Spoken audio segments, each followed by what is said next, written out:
is that, maybe what it is this pandemic has actually shown us that the customer's expectations, all right, are not here, but they're really up here, and we need to gap that. We need to meet them. We need to meet them at where they're expecting, and they're expecting to be able to do majority of their shopping, a majority of their research online before they come into it.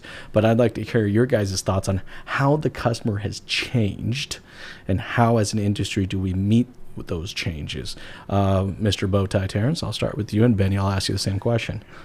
Now, when you say change, you mean change over time, or how have they changed since the pandemic started? Yeah, I mean, I think over time, and then how the pandemic's just kind of highlighted it, right? Yeah, so I think and I have, I'm still fairly new to the car business, only been in it for 4 years. So how they've changed, maybe since how Benny, I'm not sure how much experience you got, but I'm sure from 10 years ago to today is a lot bigger change than from when I've been in it. But you mentioned being able to order groceries and then have them delivered. I did that for a while. I did not want to grow. I hate shopping. Like, so, it takes me 30 minutes in a grocery store, and I don't want to do that.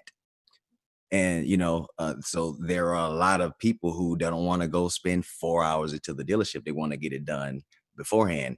And so I think this pandemic is going to push the industry forward, because now we've been forced to learn how to do that. And I think before, there's a lot of decision makers who have been in the car business for a long time prior to the internet, and they never really grasped the understanding of how to close somebody over the phone versus using a Foursquare or however they do it in writing.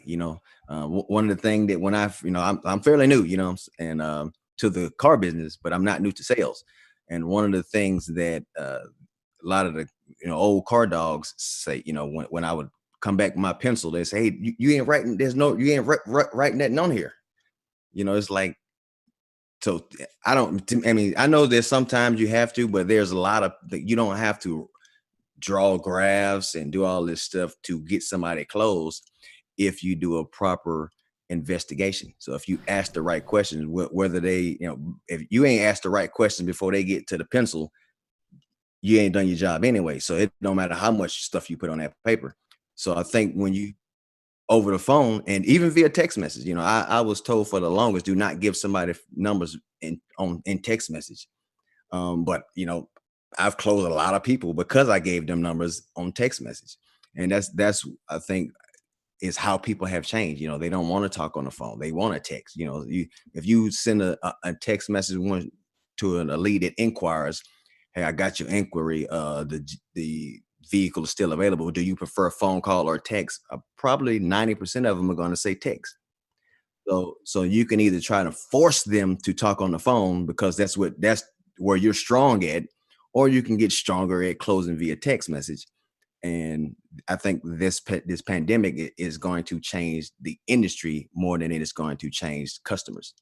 No, I'm with you. I mean, I think, for the customer pushing us to meet them where they want to communicate.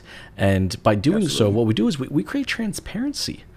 Like the customer actually feels like they got the fucking information that they wanted in the first place, and we weren't hiding something in those graphs and squiggly lines. And I mean, shit, like I hated getting numbers penciled from my manager. He's like, yeah, I mean, he also, I swear, was like doctor in another lifetime. Yeah, the worst handwriting in the world. I couldn't tell if it was I remember I sold a car one time for like $1,000 more than I was supposed to, but that's because I couldn't read his damn handwriting.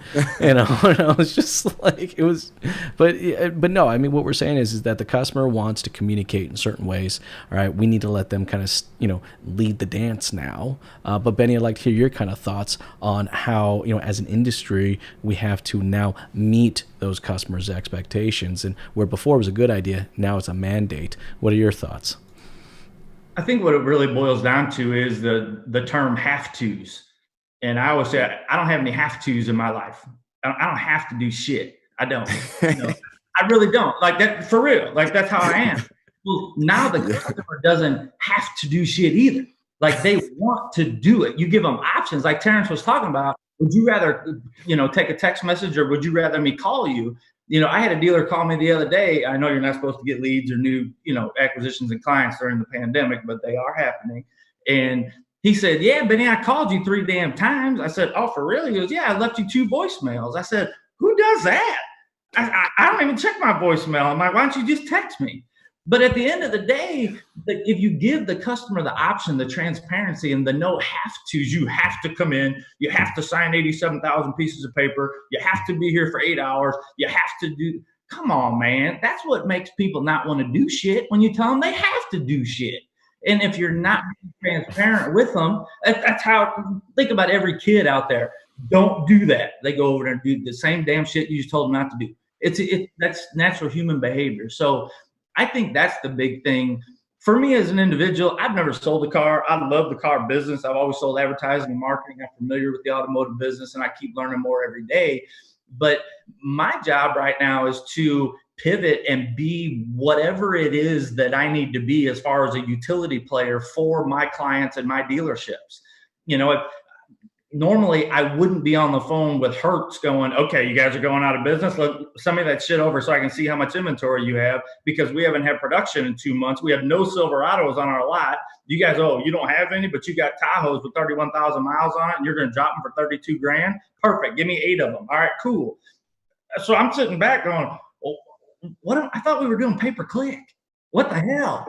But at the end of the day, like you have to, or you have to want to pivot and, really, if you appreciate people, if you take, the best step to make people feel like they're coming to the table with some leverage and they feel like they got a fair shake, that's just relationships in general. You got to pivot with the times.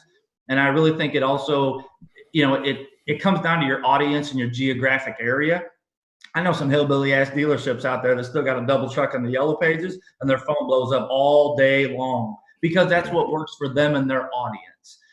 So you can't really blanket it. Yes, the pandemic has, made a huge impact on everybody out there, whether you like it or not, or if you're, living under a rock or your head's in the clouds, it has.